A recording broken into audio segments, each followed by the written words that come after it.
This is a position where Gary's on the bottom here. There's a few different ways to get into the thing.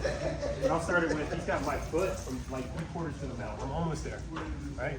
When I'm almost over on mount, there's, you know, passing is usually the priority, right? If I can underhook here, I can cut the knee across and so forth, or I can mess around under here and kind of free up the leg and pass.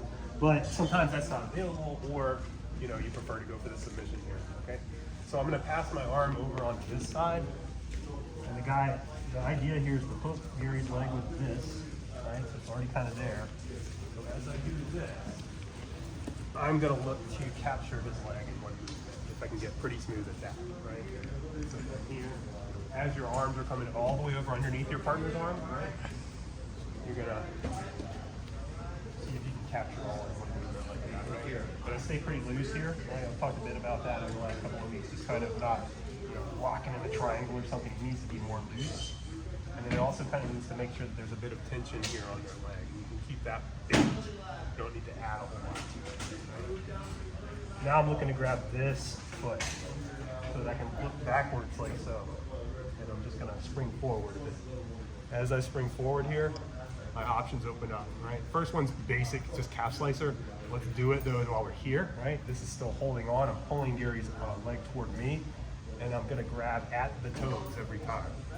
All right, if you go here, you're gonna get a lot of people. There's a certain type of person you're not gonna get. But if you go here first, you'll get that type of person more. Right? So here, be careful not to go like this through the middle to give Gary an arm bar, right? But instead, keep your arm short and then simply push forward here. People can do this stuff and all these other kinds of things, but just simply doing a calf slicer straight up, to me, is the thing that matters. Okay, so I'm gonna rotate you, Gary, if it's okay. And we'll just talk through it again pretty momentarily. So he's got my right foot kind of trapped in, let's say, 3/4 mount. I'm almost to mount, but I can't get my foot free. As my arms pass over, I kind of triangle my leg and hook, so this is a lockdown. I've created a lockdown for Gary.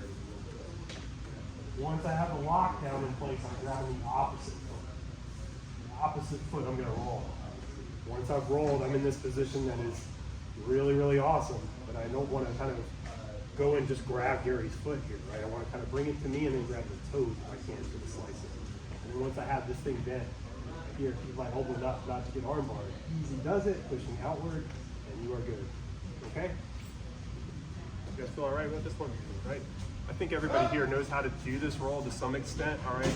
We'll work on some details on this, and then we'll add this, we'll flesh it out. We'll have some fun today, guys, okay? Grab your partner,